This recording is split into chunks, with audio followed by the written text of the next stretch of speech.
তীব্র দাবদাহের মধ্যেই কানাডা এবং যুক্তরাষ্ট্রের মিনেসোটায় দাবানল থেকে ভেসে আসা বিষাক্ত ধোঁয়ায় ঢেকে গেছে নিউ ইয়র্ক সিটির আকাশ। পরিস্থিতি নিয়ন্ত্রণে শহর জুড়ে বিশেষ বায়ুমান স্বাস্থ্য সতর্কতা জারি করেছে স্থানীয় প্রশাসন।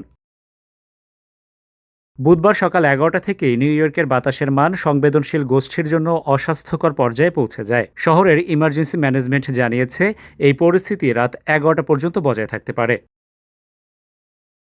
বাতাসের মান সূচক বা এয়ার কোয়ালিটি ইন্ডেক্স AQI ১০১ থেকে ১৫০-এর মধ্যে ওঠানামা করছে। তবে ২০২৩ সালের জুনে কানাডার দাবানলের সময়ের মতো পরিস্থিতি এখনও এতটা ভয়াবহ রূপ নেয়নি। সে সময় বাতাসের মান সূচক রেকর্ড ৪৬৫-তে পৌঁছে পুরো নিউ ইয়র্কের আকাশ কমলা বর্ণে রূপ নিয়েছিল। এবারের ধোঁয়াশা তুলনামূলক কম হলেও তা জনস্বাস্থ্যের জন্য বেশ ঝুঁকিপূর্ণ বলে জানানো হয়েছে।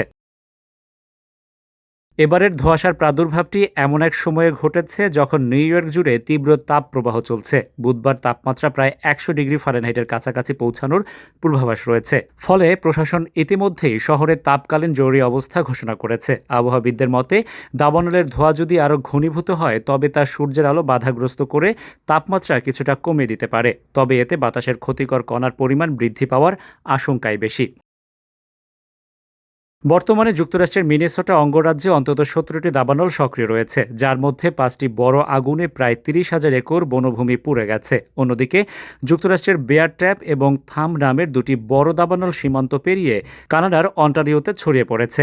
এই বিশাল অঞ্চলের জ্বলতে থাকা আগুন ও ধোঁয়া বাতাস বয়ে নিয়ে এসেছে নিউ ইয়র্ক ও টরন্টোর আকাশে।